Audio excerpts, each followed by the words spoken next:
point, this is an aberration. I mean, you don't attack Nigerian Defense Academy and kill officers and get away with it. Yeah. The last time I was in NDA was in 2017. I went to carry out an investigation by the Minister of Defense. I wanted me to check what is going on with the training and the security environment there. I remember I spent about a week at NDA with the commandant and with the staff, you know. But something struck me, and that was every Friday, the gate of NDA is thrown open, and everybody have access to come and pray in the mosques. And I want to actually enjoin journalists to go to all military formations across the country on Friday by 1 o'clock. You are going to see the same thing happening across all military formations, including Naval Training Command Apapa, including the division in Ibadan, including NDA, including Jaji. I was in Jaji in 1994 for my junior division. And every Friday, our gate is thrown open. And everybody comes in to pray in our mosques. Even though they have their mosque outside. If you go to Defense Headquarters, I serve at Defense Headquarters as the Deputy Director, Defense Administration between 2015 and 2017. Throughout my 2 years at Defense Headquarters, I received visitors only twice because of the strict security architectures at the Defense Headquarters. But every Friday, the gate of Defense Headquarters is thrown wide open for everybody to come in and do Jumat. That is the time the terrorists have the time to profile our security environment. Has that always been the case? It has always been the case. I've served the military intelligence for the past 35 years. It has always been the case. Our problem is religion and social-cultural. I mean, people will expect me to come here and start talking about kinetics, about operation and so on. I've been an operational commander all my life. I've commanded warships, I've commanded troops, I've commanded men outside Nigeria and so on. But I'm not going to come to your station to discuss kinetics. The problem is not kinetics. In 2017, 2016, I'm always a member of the Security and Intelligence Brief at the Defense Headquarters. I told them, General Lawrence Shakin then, that the challenge we have in this country cannot be solved the same way we solved the problem of Niger Delta. The Niger Delta problem was solved during Yaradua time, basically by me. And I told them that we can't use that same template for Boko Haram. I told General Lawrence Shakin to look at the center of gravity of the problem. And we all came together. I was made a member of the committee, including Atahiru that just died was a member of that committee in 2016, 2017. And we came to a conclusion after several arguments.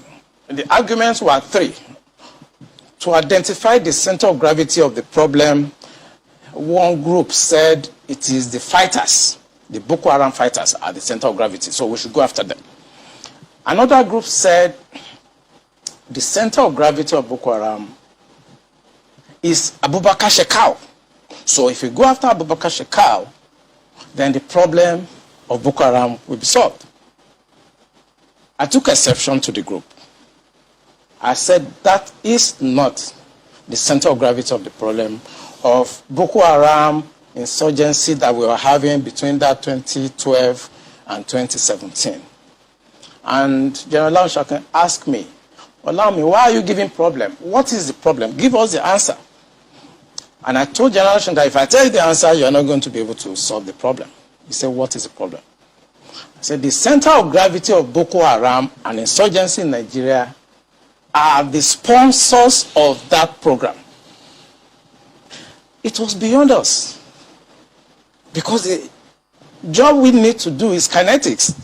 Fight, destroy places, resolve issues. Yeah. But we cannot resolve issue of sponsors of Boko Haram that were in Buhari's government, that we know them. When you say we, who I was in the military intelligence. Okay. And the defense headquarters staff that I work with, they know. And that was why we couldn't pursue that aspect that could have resolved that problem. Because you need to arrest people. And recently, 400 people were gathered as sponsors of Boko Haram. Why is it that Buhari government has refused to try them? So the government knows sponsors of Boko Haram? Of course, it's in the news. In April this year, the government said they have arrested 400 Bureau de Change related, people that were sponsoring Boko Haram. They told us. And Abu Dhabi also helped us to arrest few Nigerians. Tried them. We know them. Why can't this government, if not that they are partisan and they are actually part of the charade that is going on, why can't they bring those people out for trial? So the Bureau de Change operators on the one hand, but you particularly said people in government. Are those part of the Bureau de Change, or those people that you say are in government are still there, government is aware, and government is condoning them? The people I mentioned that are in government are not these ones they just arrested. You remember this Boko Haram issue started since 2012. Yeah. And I was in the military intelligence that time. We arrested those people. It is my organization that actually conducts interrogation and interview. And they mention names. I mean, I can't come on air and start mentioning names of people that are presently in government now that I know. Presently in government. That the boys that we arrested mentioned. Some of them are governors now. Some of them are in the Senate. Some of them are in Aso Rock. Why should a government try to cause this kind of embarrassment and insecurity to the sense of what happened yesterday? And the solution I gave them in 2017, because when I identified the center of gravity for General Shocking, and they couldn't pursue it, because some of them were ministers. And what I'm saying now, the Department of State Services are listening to me. They know them. Yeah. So the solution I gave them was that if we can't pursue the policy strategic level, because the people that we need to talk to are also, going to be difficult to deal with. I said what they should do now is to conduct two things. We should buy blimps. The blimps are not UAVs. They are not drones. Blimps are equipment that can fly up to 10,000 feet, 30,000 feet, static if you want, mobile if you want, and they carry a lot of payload. We saw them in Afghanistan. We saw them in Kenya. This will be something that can give us real-time intelligence, and we can know where these bandits or terrorists, where they emanate from, when they finish operations that they've done, where they go back to. Okay. Well, they did not buy this equipment up to. Okay, you said quite a number of things. Let's pick up on some of them and see if we could make some, if we could shed some further light on some of them. Since 2012, I mean, you've been in operation, as you said, ever since that time. You questioned several people. Some people were identified at that time. Did the government at that time try any of them? Or were any of them also in government at the time? No, the government did not try any of them, and the defense headquarters where I worked then did not pursue that line of operation because it's beyond them. The defense headquarters, actually, when you look at the defense structure of Nigeria, they lie within the policy strategic level, but basically they are operational guys. So when you have policy problem, then they cannot go beyond their masters. They can write intelligence report and say this is what is going on. And we've seen that the present government know what is going on. I'm sorry, is this a policy problem? I mean, the laws are clear. If someone is said to be involved in something as devious as this, the laws are clear. This person is meant to be arrested, questioned. I mean, it's quite clear. So is it a policy problem? We have the laws. So what is stopping the security agencies from actually enforcing the law, since that's what they are? I think what is stopping them is like when you are a member of a church and your pastor have decided to be at a certain level of spiritualism and you're a member of that church, you cannot be higher than your pastor spiritually. You can't, no matter what you do. So this is the same religion you spoke about? Yes. In real life, you see that the defense secretaries cannot conduct any operations that is not sanctioned by the commander-in-chief of the armed forces. Yeah. They cannot. No matter how small, little they cannot. So when the Yar'Adua government decided to put an end to Niger Delta militancy, that was in 2007. What he did was simple. He called all the security chiefs and all the intelligence chiefs and tasked them to come up with a solution. The Defense Intelligence Agency, the National Intelligence Agency, the Department of State Services were called with the Inspector General of Police and the Interpol to come up with the solution to the problem. Then the problem was Niger Delta. The president was Yar'Adua. He was dispassionate. He wanted to solve the problem. Within 6 months, we solved the problem. I remember I have to go to Angola to go and bring Herioka, and nobody in Nigeria knew what we did. All we know is that since 27, 28 that we conducted our operation under Yar'Adua, Niger Delta issue has remained manageable. This government does not want to resolve this problem. They are escalating it because of tribal and religious sentiments. So when you say this government does not want to resolve it, don't forget the same government has purchased. In fact, they're going to induct the Super Tucano jet because of, the insecurity situation.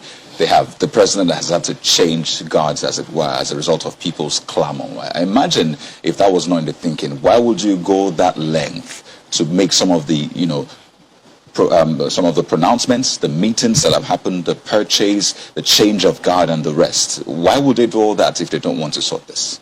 Because that is not the solution. What you just mentioned is not the solution.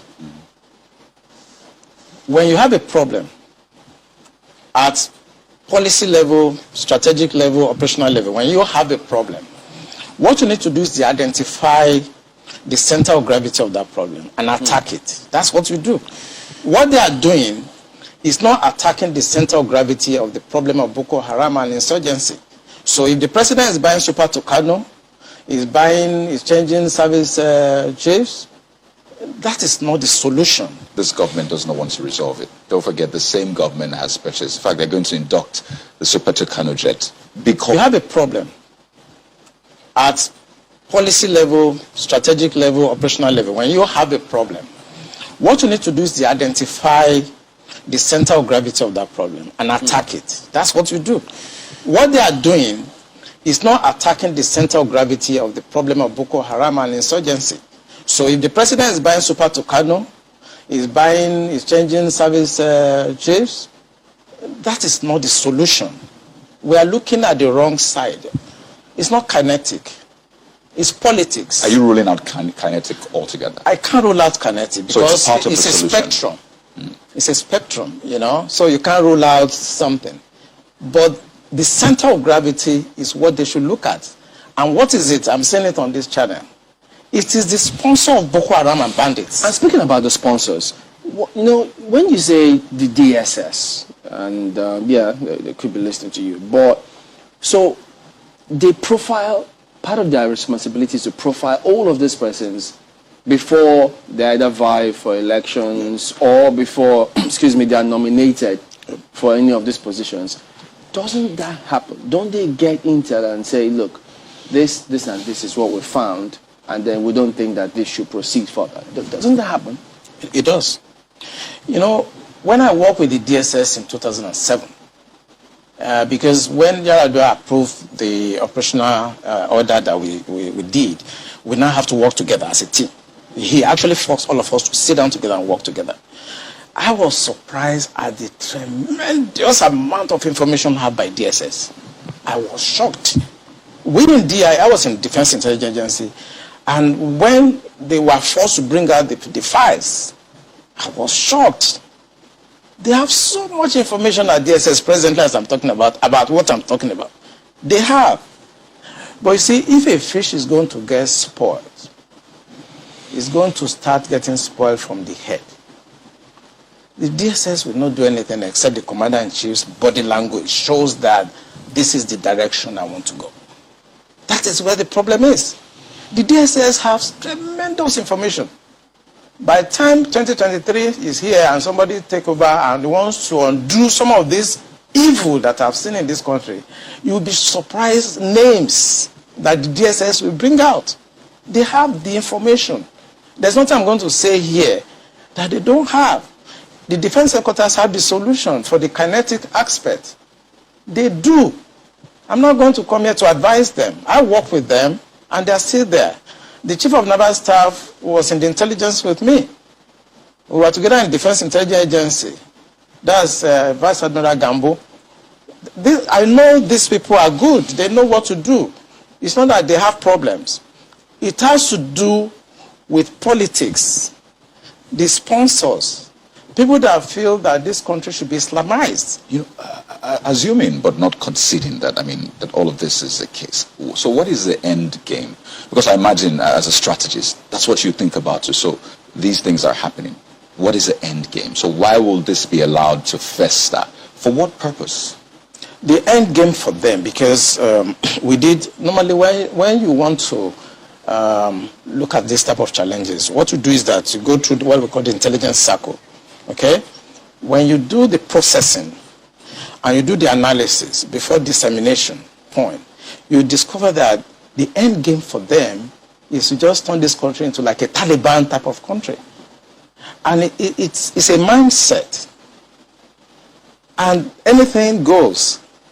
In other words, 10% casualties, 20% casualties is allowed in trying to achieve the end game of Islamizing this country. That's for the terrorists, the bandits. It's not for the terrorists and the bandits, for the sponsors. Because I told you, and I will repeat on this channel, the sponsors of Boko Haram and the bandits are the problems. And defense headquarters, the army headquarters, the naval headquarters, the air force cannot do anything about that. Buhari has to do something about that. The Interpol has the list of those people that are sponsoring Boko Haram. I work with Interpol. They should ask. If they don't know, they should ask.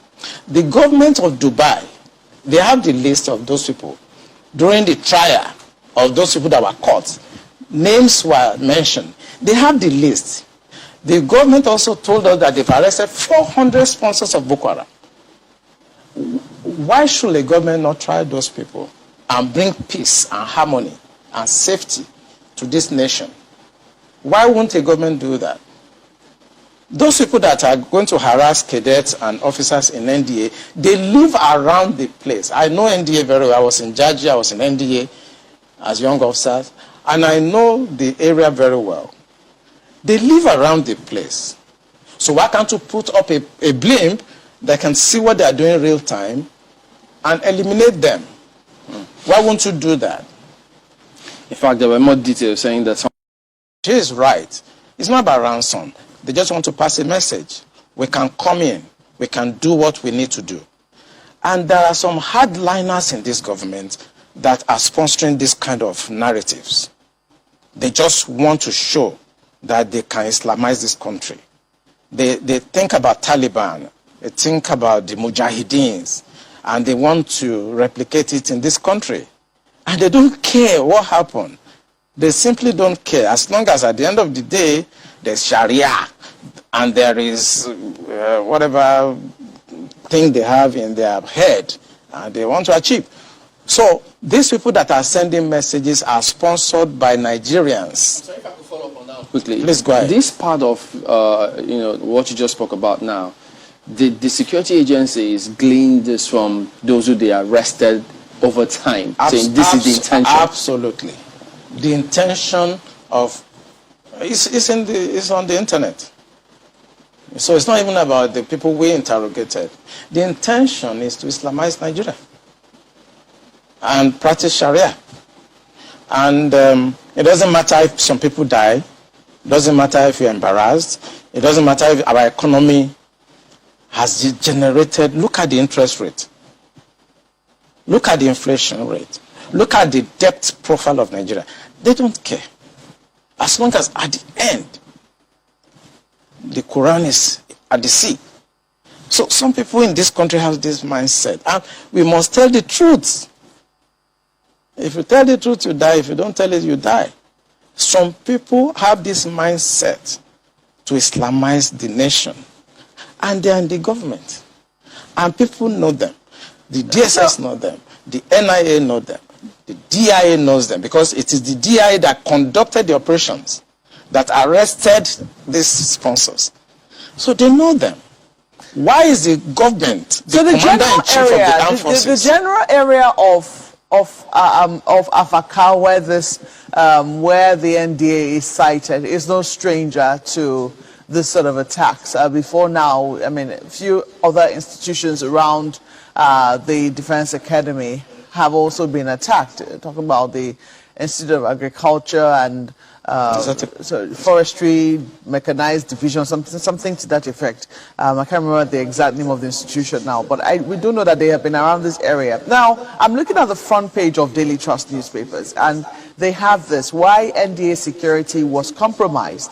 And the first writer says, bandits leave peacefully.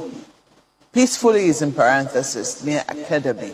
There have been questions before now that sometimes, this happened in Jos, around Rukuba, that, there were attacks happening in the neighboring area, and that the military institutions did nothing. The same thing happened when there were attacks on the airport, the airport's residential area in Kaduna. That was very close to the Defense Academy. They did nothing. They attacked the forestry school in Kaduna. They did nothing. Now they have finally come for them. But the talk is that these people have been there all along. They never went anywhere. The bandits who perpetrated this attack have been there all along. Does the military really need, if this is something that is of concern to the security agencies, because it was only a matter of time from what it would seem that we're reading that these attacks were going to happen, did they really need to wait this long before they took action against people they knew were a security threat to not just them, but also the people around their environment? Yeah, Makwe, I may also shock you that some cadets have been abducted before now. And when they took these cadets away, and they demanded for ransom, as low as 400,000 naira at that time, the cadets were released after the ransom were paid. And the cadet told them that where they took them to, that they could hear the parade going on in NDA, that they were not taken far away from NDA, that every morning they hear the parade and the programs going on in NDA while they were in the camp of the terrorists. You are right. These people live around NDA. It's about social-cultural issue. As long as you're a Muslim and you speak Fufude or Hausa, you can do whatever you like and fraternize with the military and go in and out of the barracks. You are saying that the attack did not happen on Friday. Of course, it will not happen on Friday, but they have enough time to carry out surveillance. They have enough time to have insiders that will work with them. The problem is that journalists should go around our military institution this Friday and carry their cameras and see the decadence, the security breach that goes on every Friday in all military institutions across Nigeria, and tell the Minister of Defense to put a stop to that. The defense institutions, they are sacred. They are not where people can come on Friday, throw open the gate because they want to come and do Jumat. The truth is that on Sundays, we don't have such, invasion of our premises by Christians to come and pray or to come and do whatever on Sundays. But for the 35 years I spent in the military intelligence, if you go to Tego Barracks in Apapa, it's the same. The Tego Barracks is where I was trained as an intelligence officer. It's the same. On Friday, they will troop in. They throw it open. It's religion. And because we must think about solution, the Minister of Defense should stop this. They should make pronouncement and stop it. Every Friday, people should go to various mosques around them to pray and maintain the sanctity of our military institutions. That's what I wanted to know. At defense headquarters, every Monday, even if you go this Monday coming, you will see they are always there to discuss intelligence and security brief. We discuss all topics there, including the issue of Muslims gathering every weekend. All those barriers you see at defense headquarters. And that's why I'm talking to the media. They should go there on Friday. The barrier is no longer there. It's open because it is Jumat. And this is when they come to carry out surveillance. If you look at what happened in Mogadishu Barrack, it was the same. That was the time they went there and blasted the place and killed a lot of people.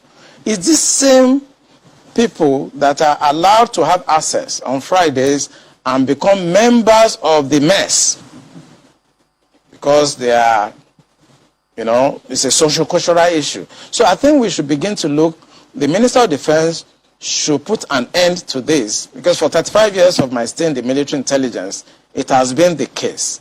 Both naval institutions, Air Force institutions, Army institutions, even the Department of State Services. Once it's Friday, the gates are thrown open, and people come from outside, and there'll be no space. They'll be all over. If you go to Defense Headquarters on Friday, this Friday, you see them littered everywhere. If I could just comment. This conversation is usually quite tricky. People listening, some might take different perspectives to it, thinking, oh, is this a religious thing? Is this an ethnic thing? They ask, is it only Muslims you have in the military? Is it only people from this certain cultural, heritage that you have in the military? And I'd like us to tackle the issues. You have mentioned what you have called the core, as it were, of the problem. How do we tackle this without viewing it from a religious spectrum, an ethnic spectrum? Because well, Nigeria is quite, polarized across, these groups, ethnicity and religious. How do we tackle it without coming off as though you're inciting people, on those lines? You see, one thing I discovered in this country is that when it comes to religion, everybody is very sensitive. But the fact I have laid bare is from the experience of 35 years of military intelligence. So I'm not coming to the air to whip up sentiments, no. I have been in the system. I work with Abacha government. I work with Babangida government. I work with Abdul Salam. I work with Yar'Adua Obasanjo. As a core insider of operations, I belong to a group of people that you are not supposed to see, people that you are not supposed to hear. Because we have 3 classes of military officers. I belong to the wars group. I lost my family because my family does not have to know where I have been, where I have gone, and I cannot talk. I've seen Colonel Lu here, I've seen Stan Lambo. Some of us belong to that group that we are not supposed to be seen, and we are not supposed to be heard. The truth I'm telling you now is not about sentiments. Is that there are a group of people in this country that feels that this country should be Islamized. This is a fact. I say you want me to start mentioning names of people in this government that we have interrogated. I was a member of an interrogation team, and I've interrogated a very high-ranking member of this government in 2007, 2008 on the issue of Boko Haram. I interrogated him. He's in this government right now. And what was the issue? Boko Haram. And this senior officer was actually let go because he was found culpable. But right now he's in the government. You see, we must say the truth, because if you don't, this country is going down the precipice. We have been set back more than 60 years right now. We've gone back to the time before 1966 now. And whoever is coming back to repair this country has a lot of work to do. This country has never been polarized, so we cannot run away from it. We have never been this much polarized. I'm a federal person. My mind is federal. My brain is federal. My loyalty is federal. I do things for the federal government. So I cannot come here and try to be sentimental. No, I'm a federal person. So will your life be at risk now that they're hearing you? I don't care. I don't care. And my colleagues, they know me. Those people that listen to me, they know me. I don't care. The issue is that this country is bigger than an individual. That is the issue. This country is bigger than individuals. Buhari will come and go. Eliminating me or killing me will not solve the problem and will not add value. But he will come and go. And somebody must come and repair the damage to the psyche of this society, the damage to the polarization, to the nepotism that I've never seen in my life. I work with all these presidents. This is the worst situation I've found myself. And believe me, internet does not forget. I was part of the people that helped to bring Buhari to government because I believe in him. Have you worked with the government after that? After you helped bring the government? Oh, of course, I worked with him. We brought him in 2015, and I work as the Deputy Director of Defense Administration. And we have a lot of hope in him. And we actually are ready to do anything for him. What he has turned out over the years is shocking to us. I was in Harvard in 2014, in December, when the Department of State Services and CIA and others were contemplating about Buhari and other aspirants. I know what we did to convince the American government that the only person that can come and put this country right is Buhari. That was before the Lagos, APC, before they chose within. Right. And that was how Tinubu came in. We know what we did, but what he has done in the past 6 years is shocking. It's unprecedented. And it should not be allowed to be swept under the carpet because the damage to the psyche of this country is monumental. We'll talk more on this, but pardon me, we've got minutes. And now you look at the entire procedure, how this attack was carried out. And then they also said that those who were supposed to be manning the CCTV were sleeping at that time. So if you look at all this chain of events, what does that tell you? Yeah, I think, when you come to tactical operations, the most important element for us is surprise. It doesn't matter whether they slept off, whether the people that are supposed to be... at that time, 1 a.m., they know that they can achieve the element of surprise.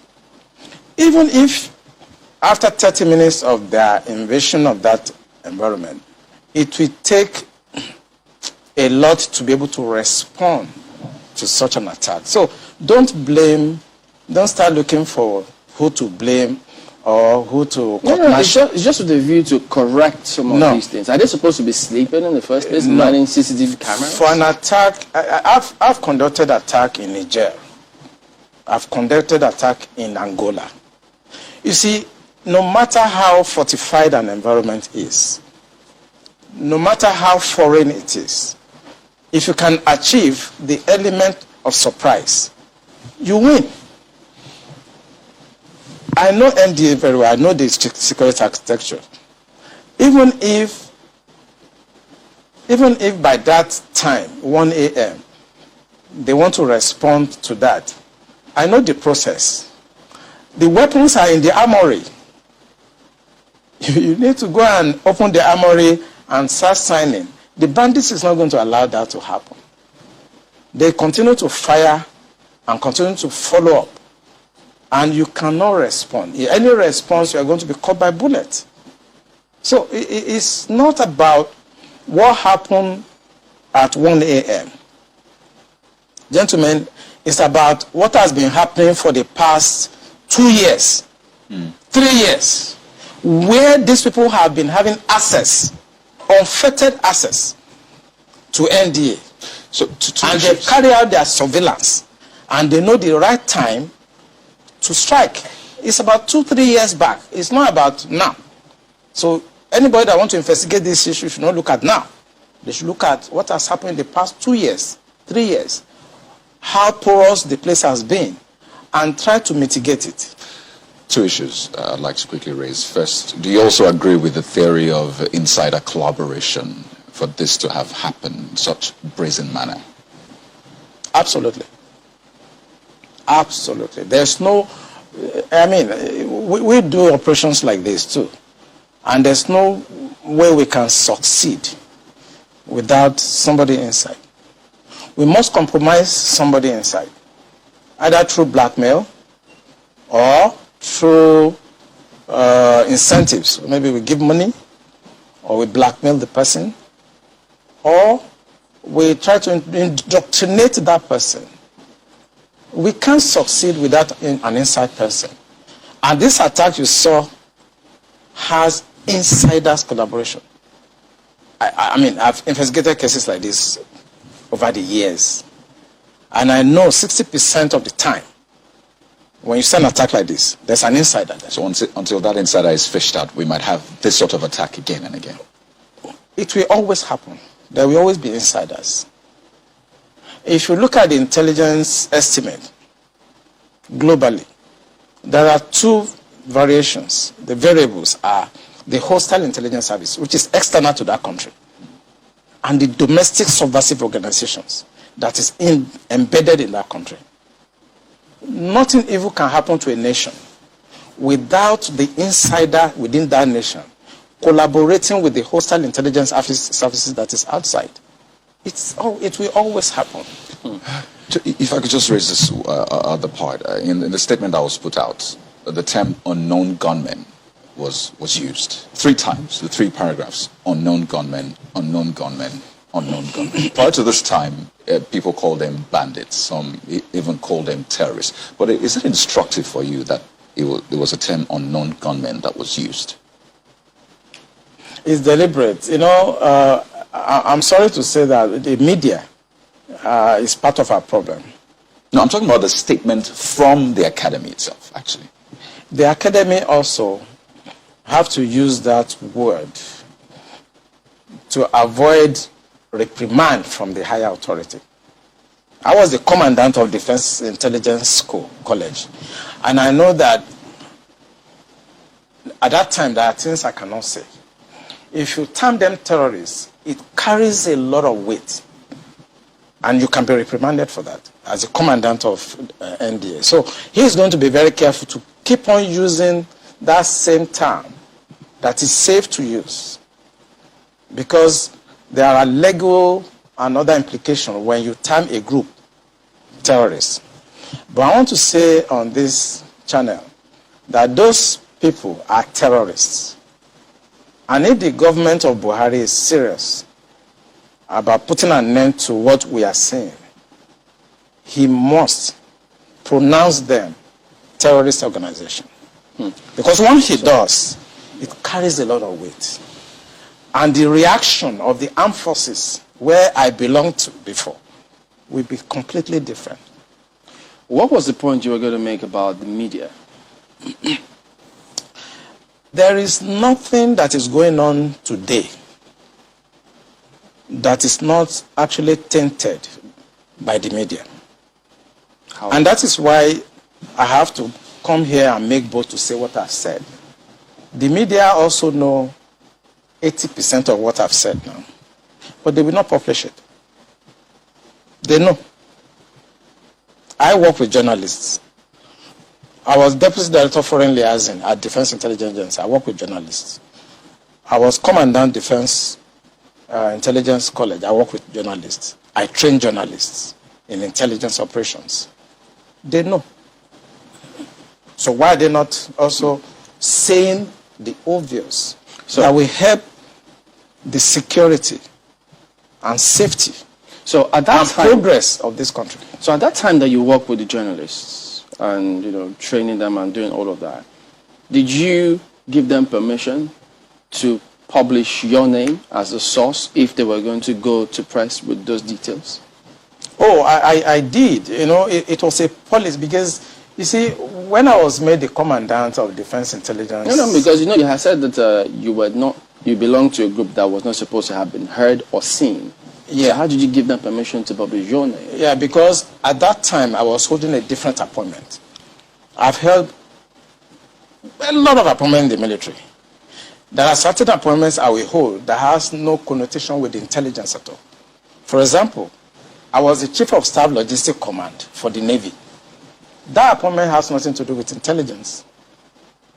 I was the defense advisor to Nigeria in France. It has nothing to do with intelligence. So there are times I hold appointments and I have to deal with journalists. And I must tell you, I can mention some of them, Mohammed of NTL, I trained them because I wanted them to understand that military intelligence is not like a cult. I exposed some aspect. Even though most of the documents are usually top secret and they tell you can't publish or even access the document, even if you see it by mistake. No. There are places you process top secret. I mean, if you want to talk about document security, it's a lecture of itself. You have unclassified materials, you have confidential materials, you have secret materials, and you have top secret. There are processes. It's an area of military that you need to do a lot of training. So when we bring journalists in and talk to them, we ensure that they don't see unclassified materials. And it's just for them to understand how the system works. Basically, if you go to Afghanistan, if you go to Iraqi, you see journalists embedded with the military. But it's not the case here. I think I tried to encourage you when I was the commandant that we should allow journalists to have access to some of the things we do so that they can say it as it is. Because when I conducted the operation in 2007 in Angola and I came to Nigeria, what you read in the newspapers, what you hear on television and what you see are completely skewed from what we were doing. So why did they want that to happen here, to embed journalists? I just think it's myopism. We have a lot of illiterates in the government that don't understand that hiding things in this 21st century doesn't work anymore. They try to hide informations and they try to protect what they think is corruption to me. That's why they don't allow journalists to actually access some of these things, because this is the most corrupt country in the history of this country right now. Markwa? Well, sometimes, there are questions as to what usually will happen. I mean, in terms of, before you went into the journalistic exploration and how the media is sometimes a part of the problem, and you know, I think that there's an ongoing conversation in terms of how the media can be can be a source of support to the military rather than a hindrance. But before we went into that discussion, I think we're talking about something else. And for some reason now, I think that has finally escaped me. But moving forward, because you're talking about the language used there, the fact that they were branded unknown gunmen, and the fact that even though it was a very short statement, it was used 3 times, in that I think that there was some attempt to try and reinforce the fact that these are unknown gunmen in that very short statement. But I'm wondering, now that this gentleman, the officer who was taken, has been murdered and his body has been found, do you think that there is any hindrance now stopping the military in going after these people? Because in many places they will tell you that people will always dare. I mean, we've seen attacks that have been very daring, even in the most developed places that are considered very developed countries. The difference between there and here is that when you do dare that sort of attack, the chances that you're going to come home or go back or go scot-free are very slim. Here we are yet to see how directly the people who committed an offense directly are, you know, brought to book or do not go home and get away with it. Do you think that now that there is nothing at stake in terms of how this major, who his body has now been found lifeless, is there any hindrance stopping the military from getting the actual people, not just the general attack or attacks that happened days later, the actual people who committed this heinous attack and crime on the Nigeria Defense Academy? Yeah, I think they're going to get them. No doubt about that. Few days, few hours, you're going to hear that the military will get them. I know how it feels when things like this happen to colleagues. As there are times we actually disobey instructions. There are times we don't follow operational orders. When our colleagues are killed in a disgraceful manner like this. Since we know we have irresponsible people at the policy level, there are times we don't listen to them. So I can assure you on this station that the military will get them. They will go after them and they will hunt them down. And they're not going to follow all these mullah, imams and all those people that feels that it is their birthright to Islamize this country and destroy the essence and the fabric of safety, progress of this country. So the military, they're going to disobey, they're going to go out after them. And as I repeat, in a few hours, you're going to hear, they're going to get them. And they're going to deal with them. Okay, just one more thing as we wind down. What would you advise Nigerians? I mean, they've listened to you, several things going through different people's minds now. What would you advise them to do in terms of, in the light of all that is going on, how should they conduct themselves? What should they do such that we all can have, at least contribute in whatever way we can to have a country? Which people are you referring to now? Nigerian citizens who are not perhaps in the military. Regular citizens. Are you talking about the civil society? Civil society. What they should do? Yeah. I think what they should do, for me, the failure of governance is dependent. It's like a variable. When you do a simple linear regression, the failure of a government is dependent on the failure of the civil society. So you have 2 variables. A failed government or irresponsible government, and you now have at the other side